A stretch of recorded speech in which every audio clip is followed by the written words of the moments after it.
Hello, my name is Brushy Starling. Welcome to part 3 of my video. I'd like to talk about equipment. Equipment is very important for good photography. However, you can use your same equipment in order to improve your photography. People have been asking me what type of camera I use, and I have to say I use a Nikon D7000 with a 35mm prime lens. However, you do not have to use the same camera as me in order to capture good videos. People have been telling me they use their iPad or their iPhone, which I have, and I use them when I'm in a pinch or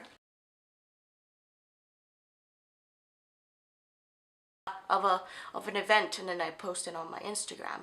However, there are other things such as digital camera.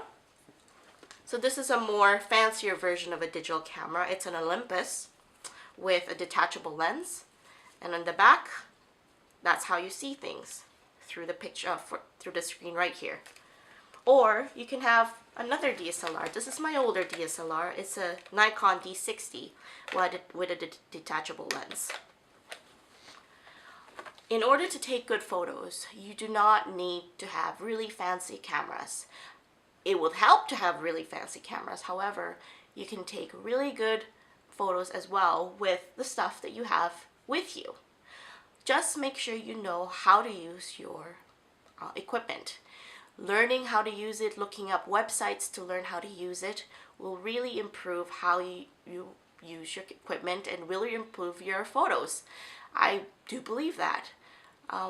For me, when I started using my D7000, I had no clue how all the buttons worked, and I had to read so much books, so many websites in order to actually figure out how to use the camera, which makes sense.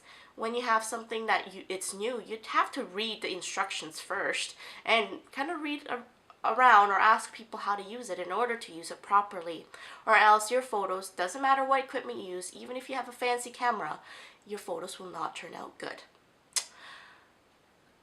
Another thing that people do ask me is what backgrounds I use. That's actually very simple. I've been kind of keeping it secret for a little bit because I really wanted to make sure I put it on a video, and I'd like to show it to you now. This is a presentation board, and I bought it in my local Staples. You can certainly buy in your local Staples for about $8 or so, probably a little bit less depending on the time of the year, if it's a school year or not. This is what I use to produce my backgrounds, and what I do is, if you actually flip it open, I have backgrounds in there, and the backgrounds are made by wrapping paper. So what I do is I cut wrapping paper that fit just the middle of the presentation board. I have clips, if you see from the top, to hold it up, and I keep just cutting wrapping paper the size of it and putting it on top of the other wrapping paper, and I clip it. As you can see, I have different wrapping papers attached. The reason why I use wrapping paper is because it is affordable. You can get it in many different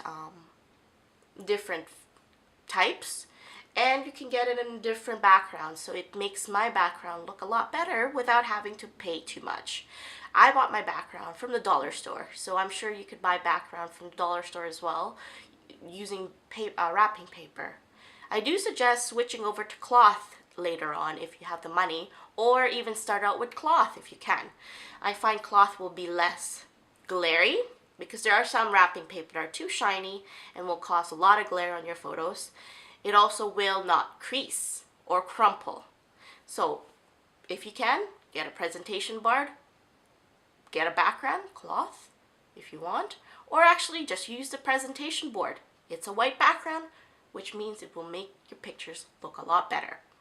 So let's recap what I said. First of all, have the right equipment, whether it be the iPad, the iPhone, a DSLR, a digital camera. You can use any of those, but make sure follow my second lesson in this video. Learn to use your equipment. Read, read, read. Make sure you read the instruction manuals. Make sure you read websites Ask people how to use it properly in order to take good pictures. And lastly, good background. I've talked about it in lesson 2, but I'd like to reiterate it, and I'd like to show you what I did. So what I did was a presentation board, very cheap, very quick, and it's easy and affordable, so you could do it too. All right, that's it really. Thank you. I hope I do a part 4 on this video. So far, this is probably the end of my series. I really want to do part 4. If you can suggest what a part 4 and I do one, I will give credit. All right, thank you. Bye.